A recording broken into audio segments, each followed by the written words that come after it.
How y'all doing again? This is Gboogie from gboogie.net. Remember the net, it'll catch you if you fall. This is just another little video just to give you a little couple of tricks and background information while y'all waiting for part 6, right? Okay, let's get a couple of tricks, man. We're gonna get into Experian business right now. I think I did this right. I led you up, got you on the edge of your seat. Now we're gonna backtrack a little bit while we're waiting for your orders to post and all that, and waiting for everything you did up to stage 5. We're gonna give that a minute to marinate. Excuse me. Then we're gonna double back and get into some background information. Okay, Experian business. There's a couple of tricks to get on Experian business. For those that know what I'm talking about, Experian business is one of the major business credit bureaus that report your activity and the accounts that you have with revolving vendors and things like that, such as like maybe if you have like a Staples card or Office Depot card. They also report to Dun and Bradstreet. If you don't know what that is, I have a video up here and where my face is on the right up here. You click on that. But Experian business is similar to Dun and Bradstreet, except that Experian was really leading the forefront of personal credit. They've opened a business division because it's very profitable to look in on companies and report whether they're worth giving credit to or not. It's a big business these days, don't ask me. Okay, so there's a few tricks that you can use to get on Experian when you start your business. I always recap. We'll recap now. If you've been following me, I'll go through it briefly. It's I mean, like, cause I'm all over. It's hard to run from my video. If you see one, you see 4 or 5 of them. That's how it's supposed to be. Experian business. All right. If you start your business, you got your tax ID, whether you incorporated or not. Whether you did all the other things I asked you to do on my other videos that'll benefit you. I always keep forgetting to leave out when you register for these sites, order a catalog from them. Any one of them that have catalogs, order a catalog from them, because like I said on the earlier video, they share database information, and if you order a catalog, it's almost like a lead to them, and it seems like you must be interested in their product. So, all right, now first tip of the day: if you start your business fresh from scratch, usually what I do for my clients is I usually apply for 2 things that I know there's no way in the world that I'm gonna get, because I just started my business. No one knows me. I'm not in any system anywhere. There's 2 things I usually do after I register and after I order all the catalogs, which also is very important. After I do that, I apply for 2 things that I know my credit is not strong enough to achieve yet. One of them is usually, so sometimes I usually fill out for a Citi business card or Premier Pass from Citibank, or Citi has a million business cards. I usually sign up for one of those, and I usually do that. Sometimes I apply for a loan that I know if there's no way in the world I'm gonna get.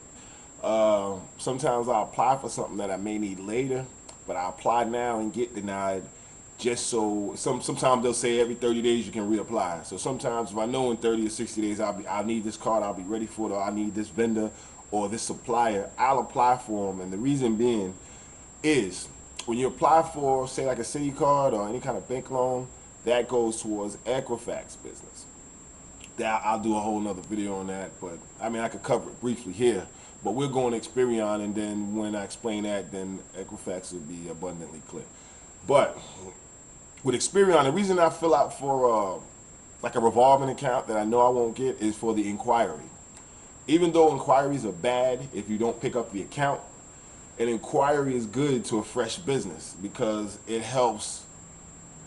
My whole point is to be everywhere, be in every system, and you want to be in every database. So if I was to start a business right now, no DUNS number, tax ID of course. If I was to fill out for a Citi business card, if I was to fill out for say like Office Max or something like that, something that I really don't use. I mean, maybe you may have an Office Max in your area, that may be the only office supply store that you have, but here, in different places I go, we have Circuit City, we have Staples, we have a whole bunch of Office Depot, a lot of other more interesting office supply stores, and I'll explain to you why they're more interesting. That's a much later video. That'll explain the suspended animation, the Peter Paul payment merry-go-round, and that'll help you understand how you're going to pay for your orders that you just made. But that's in part 6. But Experian business. Reason being is because you want to fill out for something that you know you're going to get denied for, just so you know you'll pop up in the system as an inquiry. One inquiry is not as bad as 4 or 5 inquiries with no new accounts. One inquiry is actually pretty good. What that does is they'll check your credit, can't find you, and Experian Business will make a generic file for you. Because if someone inquired about who you are, to them you must be someone out there. They just never heard of you. So what they'll do is they're in the business of making databases for all the businesses that are out. What they'll do is make a generic file with your name in it, keep it open. Okay. Once that file is open, now it's open for more people. As you fill things out, there's a reference to go by, to dump into. Experian, it's a couple videos, it's a couple guys, they explain some of that stuff that really doesn't matter. You learn all that stuff later. But they do have an intelligence score. It ranks from 0 to 100. It goes up and down. As new items are added, it goes down a little bit. The longer the time period goes, it usually stays pretty steady. And you want to have at least a 75 or 80 on Experian, just like you want to have an 80 on, on Dun & Bradstreet. Equifax, I guess there's no need to do a whole video on Equifax. I guess I'll touch on it real briefly. Equifax is the same. If I fill out for a loan or a grant or something that I know that I'm not going to get because I just started my business 10 minutes ago, it's still good because it'll be an inquiry on Equifax. Equifax deals with bank loans, mortgages, and financing like cars and things like that. So even some of the credit cards, some of the city accounts also get dumped. All the records from that get dumped into your Equifax account. And that's what you want, the trifecta. You want the Equifax, Experian, and Dun & Bradstreet file. Okay. Alright, let me see. Hopefully this video was a little bit interesting. Hopefully, I don't know, they only give you 5 or 10 minutes, and it's hard to squeeze 20 years of knowledge into a 10-minute video. So I try to do a bunch of smaller videos to try to keep everybody up to speed. So, alright. Hopefully, let me recap. Experian Business. Why do you need them? It's important. How do you get them early? Fill out for something revolving that you know you're going to want later, or even you may not even ever need. And fill out for it early. They'll check it, won't be able to find you, set up a generic file for you. You'll wait two Sundays and go to smartbusinessreports.com.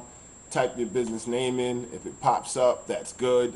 If it pops up and it has red letters in your company description that says this, location does not yet have a score, that all that is that was an inquiry. That's that generic file. Now you don't want to have too many inquiries. You want it to balance out. If I have 6 inquiries, I need about 15 accounts. Because if they see you apply for something and didn't get it, apply for something and didn't get it, applied and then got it, like it's kind of more leery. Like it makes them think like, well, maybe it's something else that these other people are seeing that we're not seeing. Our system tells us to grant it to you, but from this history here, it seems like other people don't concur with that idea. So, this is Gboogie. I'm Gboogie. Gboogie.net, coming soon. I mean, a wealth of information. It's coming soon. I know I keep promoting it. It's not up yet. I'm sorry if a lot of you went to it and wondering where is it at. Like, it's coming. Trust me. I just need to get the interest built up first. If people show me that they're interested in these videos, then then we'll throw it together a little faster. And if not, until then, we'll just stockpile them and archive these videos. And before you know it, we'll have 1,000 of them. And when the site goes up, somebody gets some kind of useful information from this. If there's something that you like to know that I'm not talking about, or I'm missing, or a point that you're not clear on, please, I can't stress this enough. Please leave a comment. Please subscribe to my channel. I'm the best. I'm telling you, I'm the best. Like this dude on here, some dude got some 30-day challenge or something like that. I should submit a 30-day challenge. I could put my own 30-day, 45-day challenge where a person with no money at all can actually get off his feet, not on his feet, off his feet, and get on the road to doing whatever kind of business he's trying to open up. You need to contact me. That's what you need to do. Pay attention. Gboogie, Gboogie.net. I'm Gboog. Remember the net. It'll catch you if you fall, and I'm signing out. Listen to me. Believe it.